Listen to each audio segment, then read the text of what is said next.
Welcome to icon India. భారతదేశానికి సంబంధించినటువంటి భూ సరిహద్దులను గురించి గుర్తించండి అని అంటే మనం కొన్ని అంశాలను గుర్తించాల్సి ఉంటుంది. మనకి ఇండియన్ జియోగ్రఫీ పాయింట్ ఆఫ్ వ్యూలో భూ సరిహద్దుల పైన, ల్యాండ్ బార్డర్స్ పైన క్వశ్చన్స్ అడగడం జరిగింది. ఈ పాయింట్ ఆఫ్ వ్యూలో క్వశ్చన్స్ అడిగినప్పుడు మనం ప్రాథమికంగా గుర్తుంచుకోవాల్సినటువంటి అంశాలు, భారతదేశం మొత్తం భూ సరిహద్దు 15,106.7 కిలోమీటర్ల మేర ఇతర దేశాలతో సరిహద్దులను కలిగి ఉన్నది.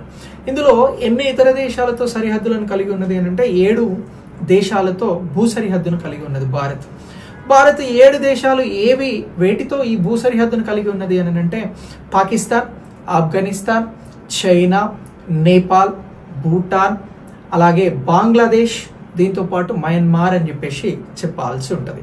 ఇందులో ఎక్కువ భూ సరిహద్దును ఎవరితో కలిగి ఉంది భారత్ అని అంటే బంగ్లాదేశ్ అని చెప్పాలి. ఇది ప్రీవియస్ ఎగ్జామ్ బిట్ కూడా. బంగ్లాదేశ్తో భారత్ 4,096.7 కిలోమీటర్ల మేర భూ సరిహద్దును కలిగి ఉన్నది. సో మరి అతి తక్కువ భూ సరిహద్దును భారత్ ఏ దేశంతో కలిగి ఉన్నది అని అంటే మనం చెప్పాల్సినటువంటి ఆన్సర్ ఆఫ్ఘనిస్తాన్ అని చెప్పాలి. ఆఫ్ఘనిస్తాన్తో కేవలం 106 కిలోమీటర్ల భూ సరిహద్దును భారత్ కలిగి ఉంది. అయితే భారత్, పాకిస్తాన్ అనేటువంటి దేశాలకి సంబంధించి ఎప్పుడూ కూడా ఉద్రిక్తత పరిస్థితులు సరిహద్దులలో ఉంటాయి. మరి భారత్ పాకిస్తాన్తో ఎంత సరిహద్దును కలిగి ఉంది అని అంటే 3,323 కిలోమీటర్ల సరిహద్దును భారతదేశం పాకిస్తాన్తో కలిగి ఉంది. భారతదేశానికి సంబంధించి పాకిస్తాన్ మధ్యన నియంత్రణ రేఖ అని ఒకటి ఉంది. దీనిని లైన్ ఆఫ్ కంట్రోల్ అని చెప్పేసి పిలవడం జరుగుతూ ఉంది. ఈ నియంత్రణ రేఖకి సంబంధించినటువంటి ప్రాంతాలలో ఘర్షణ వాతావరణాలని కలిగి ఉంటుంది. ఇందులో ఘర్షణ వాతావరణాన్ని కలిగి ఉండేటువంటి ప్రాంతాలను గుర్తించండి అని అంటే మనకి సరిహద్దులకి సంబంధించినటువంటి పాయింట్ ఆఫ్ వ్యూలో వచ్చినప్పుడు జమ్మూ కాశ్మీర్కి సంబంధించినటువంటి ప్రాంతంలో భారత్, పాకిస్తాన్ మధ్యన ఈ ఉద్రిక్తత పరిస్థితులు ఉంటాయి. అలాగే లడఖ్ కి సంబంధించినటువంటి సియాచిన్ గ్లేషియర్స్ కి సంబంధించినటువంటి ప్రాంతాలలో కూడా ఉద్రిక్తతలు ఉంటాయి. ఇక నెక్స్ట్ భారత్, పాకిస్తాన్ మధ్యన వాఘా సరిహద్దు అనేది ఉంది. ఇక్కడ కూడా ఉద్రిక్తత పరిస్థితులు ఉంటాయి. నెక్స్ట్ రాజస్థాన్ లో ఉండేటువంటి థార్ ఎడారి ఏదైతే ఉందో ఈ ప్రాంతంలో కూడా భారత్, పాకిస్తాన్ మధ్యన ఉద్రిక్తతలు ఉంటాయి. ఇక నెక్స్ట్ దీంతో పాటు రన్ ఆఫ్ కచ్ 1965లో భారత్, పాకిస్తాన్ కి సంబంధించినటువంటి యుద్ధం వచ్చినటువంటి సమయంలో ఇక్కడ ఘర్షణలు ఏర్పడ్డాయి.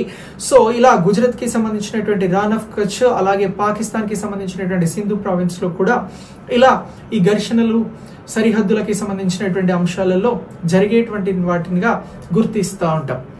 అయితే భారతదేశానికి సంబంధించి పాకిస్తాన్తో సరిహద్దును పంచుకుంటున్నటువంటి రాష్ట్రాలను గుర్తించండి అని అంటే 3 రాష్ట్రాల పేర్లు చెప్పాలండి. గుజరాత్, రాజస్థాన్, పంజాబ్ రాష్ట్రం.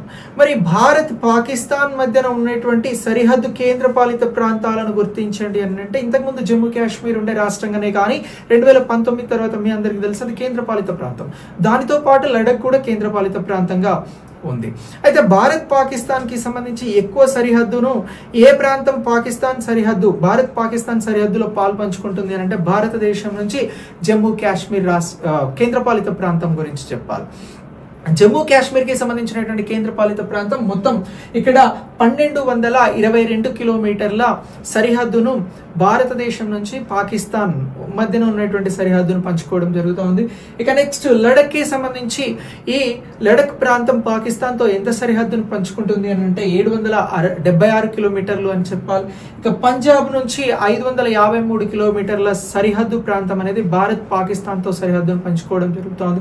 ఇక నెక్స్ట్ రాజస్థాన్ కి సంబంధించి 1,037 కిలోమీటర్ల సరిహద్దును పంచుకోవడం జరుగుతుంది. ఇక నెక్స్ట్ మీకు సరిహద్దు పాయింట్ ఆఫ్ వ్యూలో గుజరాత్ గురించి అడిగితే 512 కిలోమీటర్లు అని చెప్పాలి.